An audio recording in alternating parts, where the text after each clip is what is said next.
Hi everyone, and today we are going to talk about the cold calls, where you should find your contacts, how to open the calls and actually start them, and how to follow up with your prospects. I'm going to be giving away a few of the documents that I've been using for my cold calls. And at the end of this video, I'm going to explain you the way how you can actually avoid doing it all like a cold calls for your business. So let's dive in.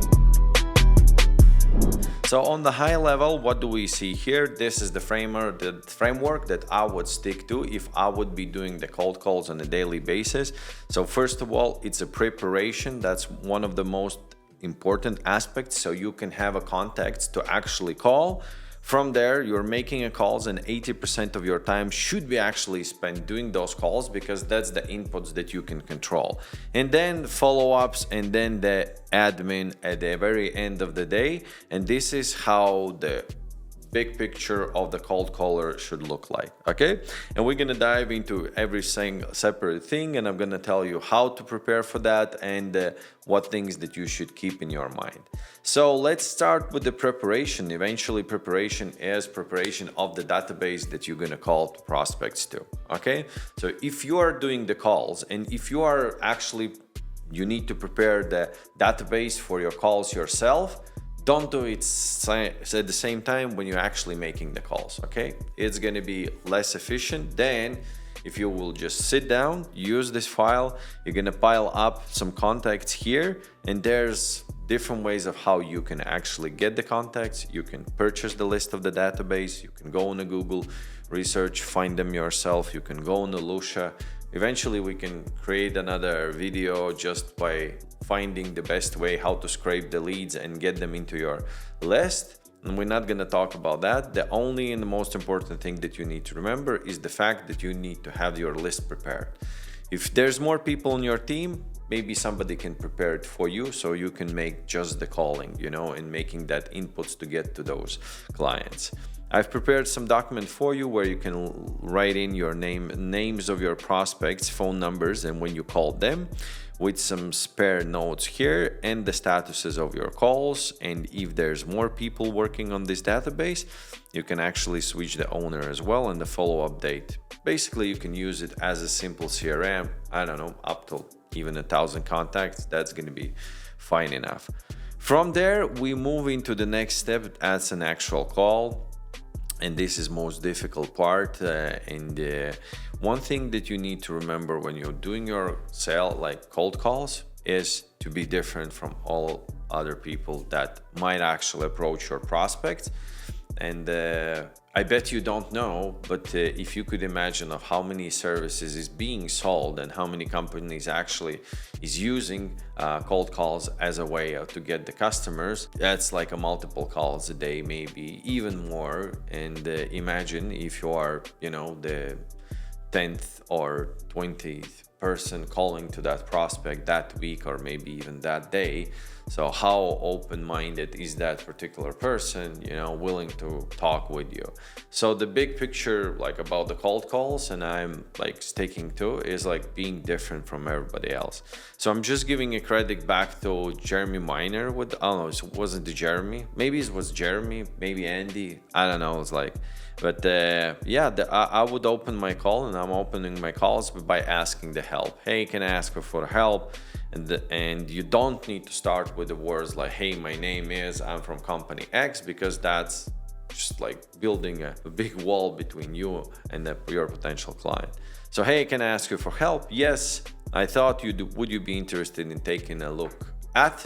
And from here, you can adjust your opener to any industry that you're working with. I'm going to give you an example with 3: the marketing, software, and office supplies, since I was selling 2 from these 3 in my life.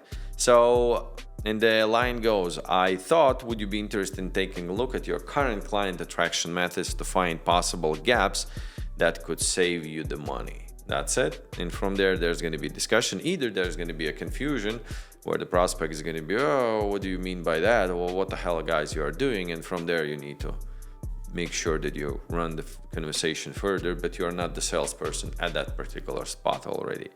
If you are selling software, I thought, would you be interested in taking a look at your current software infrastructure and identify critical security risks that your company might be exposed to? If you're selling office supplies, you can play around with the prices. That will go like, can I ask you for help? Yes, I thought you would be interested in taking a look at your past invoices to find the products that could be offered for the lower prices. And if the prospect says yes from any of these questions, then you transition into actual tiny pitch explaining what exactly and how exactly your product is better, what you have found in from other clients. Basically giving the juice, giving the value, presenting in that tiny opportunity window, that benefits that the client could get from, and eventually trying to get them for the meeting, because most probably you're not going to close the sale on the call, and you need to give as much as needed to actually strike the interest, but not everything, not the prices and the stuff, because otherwise there's no reason to meet with you at all. So there's some endings to these ones, to how to get the meeting for the marketing. I'm not going to read them over, and we're going to move into the next step, and that's a follow-up calls. Okay. Important thing with the follow-up calls that you need to remember: the more you actually will have a follow-ups with the emails that you've sent to your prospects and the clients that you have scheduled a call, the most probably worse you are actually running an actual conversation. While I do understand that you can't call to the prospect like at ideal time when they can have a talk, but the more follow-ups you actually have, the more slow your day might become, because there maybe in your followers going to be the people who just wanted to get rid of you, and reason behind scheduling a next call was just because they couldn't tell you to fuck off, and that's it.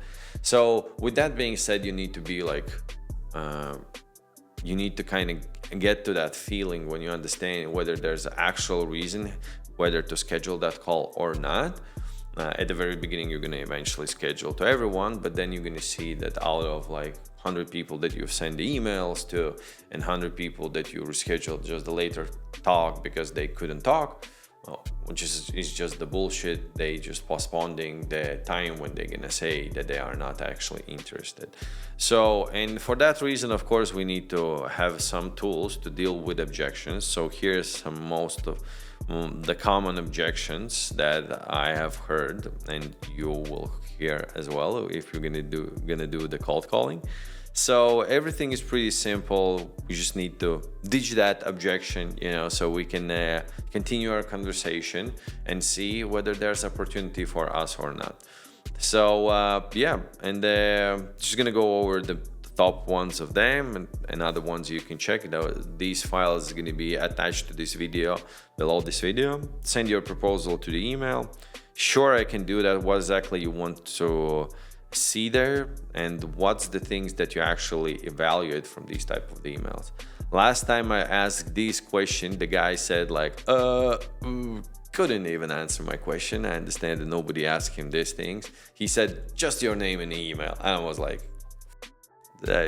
guys just like trying to get rid of me with this question. So we're not interested. Gotcha, man. Like a quick question. My manager is gonna cycle this contact from one manager to another. Maybe you can tell me a little bit in more details. What's the reason behind you not being interested, so I can make the right adjustments in the CRM and you are not getting the calls, daily calls like this. A little bit of threatening of the prospect, but still like a honest feedback, because we're cycling the contacts inside of our sales team, because if one can do the job, maybe other can. So now is not the right time. How do you mean by that? You know what? Like everything works and we don't want to change anything. Sweet. What exactly works well?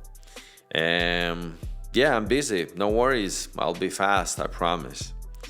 And if your client is aggressive and tells to f off you, well, that might be the case because you've called in a bad timing. So just call him in a couple of days. Just tell him, hey, buddy, I wasn't calling in the best time at that point. Can we have a talk right now? And this is important thing that I would love to highlight in this video, that you shouldn't change your structure of how you make the calls because you had like one guy who had the bad day and told you to fuck off, and then you're going to change your conversation by asking to every single prospect like, hey, do you have a minute to talk? That's not the case. You know, you need to take a look at the bigger at the bigger picture. If it's like one or two people out of hundreds, so you just don't pay attention, you know, that's just the statistics.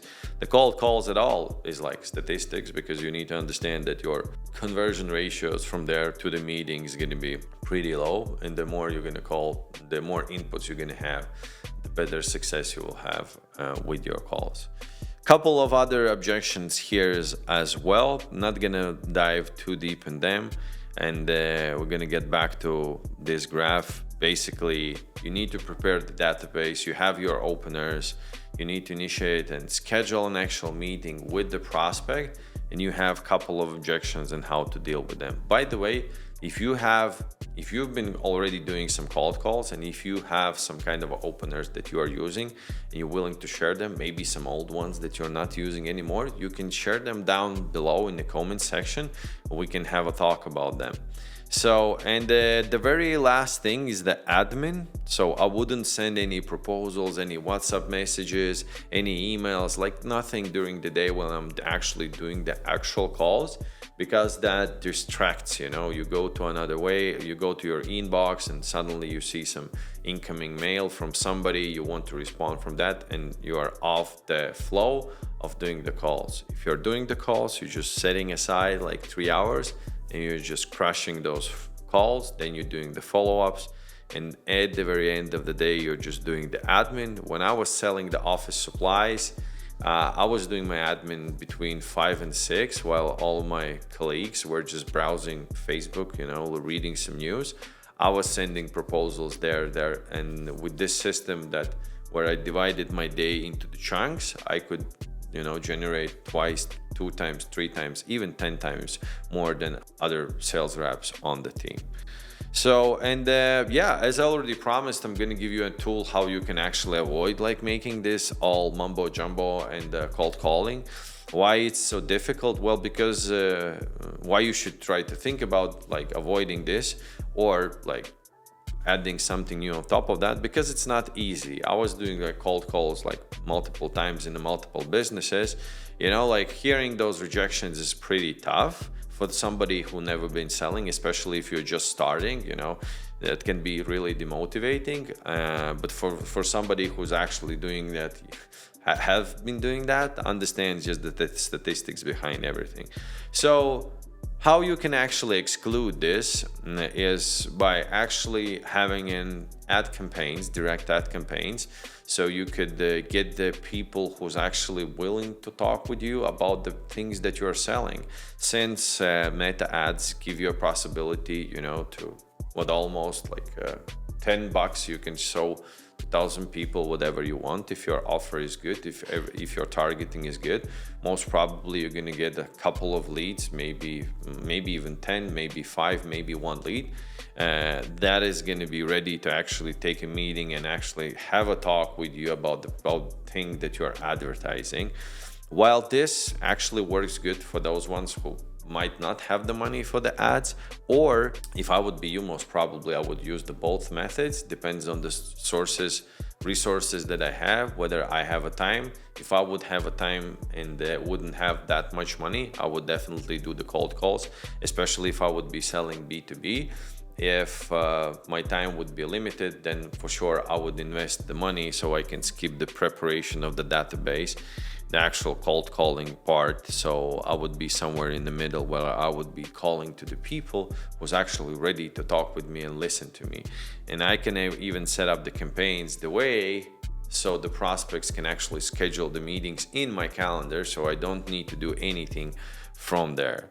And by the way, if you're interested whether your business could qualify for these type of the advertising that I was talking to get the meetings on your calendar, just book the call with me or shoot me a message, and I'm gonna meet with you and show you whether we can help you. But otherwise, this is the framework. Everything is pretty simple. It's about doing the inputs, and of course, like at the end of the day, just trying to think of, hey, what I could do better, why people rejected me with this type of an objection, what I can say different next day to actually make my talk better, so I have better conversions and I have more meetings, more deals, and more commissions. This is it in terms of cold calling. Hope you're gonna like it. Try to use it. Share your thoughts in the comments after actually using that. And that's it. Have an amazing day. Bye bye.